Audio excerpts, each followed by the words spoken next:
मैं भगवान श्री परशुराम जी का चरण वंदन करते हुए आज की इस कार्यक्रम के अध्यक्ष और आयोजक हमारे आदरणीय सवर्ण आर्मी के राष्ट्रीय अध्यक्ष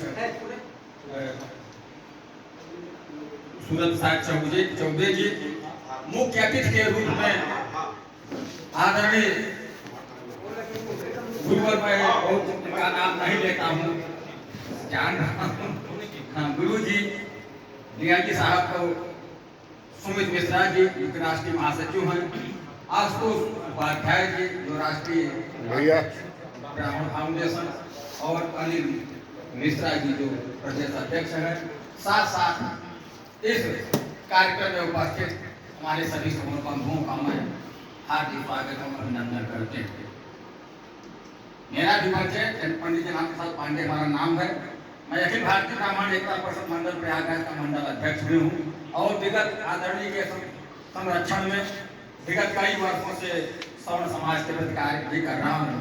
अभी 8 मार्च को हम लोग दिल्ली जंतर मंतर पर भी गए थे। मैं आप यहाँ कोई भाषण देने का कोई प्रश्न नहीं है। जो आज का परिवेश समाज का, हमारे समाज के प्रति सरकारों का, राजनीतिक पार्टियों का चल रहा है, उससे आप सभी अवगत हैं, कोई बात छिपी नहीं है। आज भी ग्रामीण अंचल में आके, हम ग्रामीण अंचल में भी मेरा निवास है, मैं वहां से पास करता हूँ। आप ये इतना सवर्ण समाज के तो कहने लायक नहीं है। हमारा ही खेत चला जाए, अभी हमारे गाँव में उपाध्याय के खेत में खड्डे बिरादरी को पकड़ी चलाना है और मना करने पर 80 लगाया जा रहा है। तमाम धरना प्रदर्शन किया, लेकिन फिर भी आज भी 80 भोगी हुए हैं। भाषण क्या दिया जाए, हमारा सवर्ण समाज सब इस पर जागरूक हो और इसके लिए अभियान शुरू करें। हमारे आदरणीय महोदय जो डीआईजी साहब बैठे हुए हैं, सर्विस में रहते हुए आदमी फोटो खिंचवाने भेजा जाता है, और आज सर्विस में रहते हुए भी एक अधिकारी हैं जो हमारे जनपद में भी प्रयागराज में कई पदों पर सुशोभित हुए, एसपी सिटी रहे, एसपी रहे, डीआईजी रहे, और लेकिन फिर भी समाज के पास संघर्ष करते रहे। जिसका परिणाम ये निकला कि सरकारों द्वारा तमाम इनको यातनाएं भी झेलनी पड़ी है। इसलिए बंधुओं, चाहे ब्राह्मण समाज को हो, चाहे क्षत्रिय समाज को या वैश्य समाज को हो, जागरूक होना है और जागरूक होकर लड़ाई लड़ना है। नहीं आने वाली पीढ़ी के लिए बहुत हमारे को आने वाला है। और दूसरी एक बात ये कहना है कि जो हमारे बीच के लोग ये हैं, कहते हैं कि विकल्प कोई नहीं है।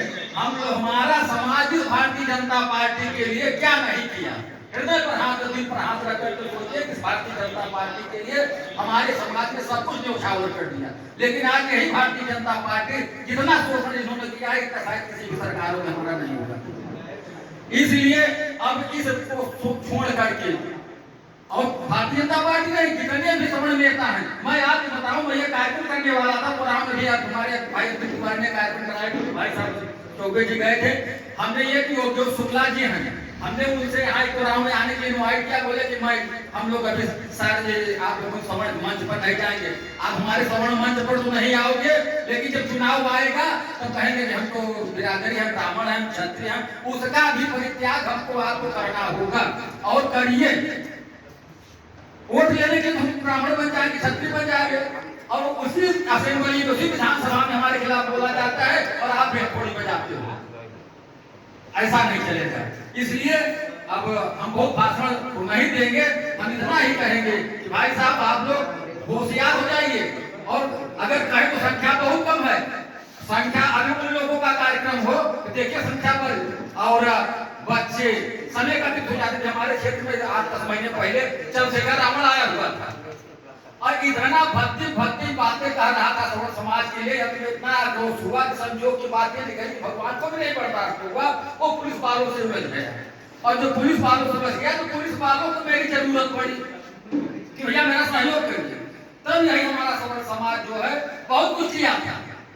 अब जो हिम्मत नहीं करेगा कि कहीं प्रयागराज घाटी में कर्सना क्षेत्र में चला गया, और न मालूम कम से कम 500 मोटरसाइकिलें जो है जेसीबी से लग करके कर्सना थाने में गई थी।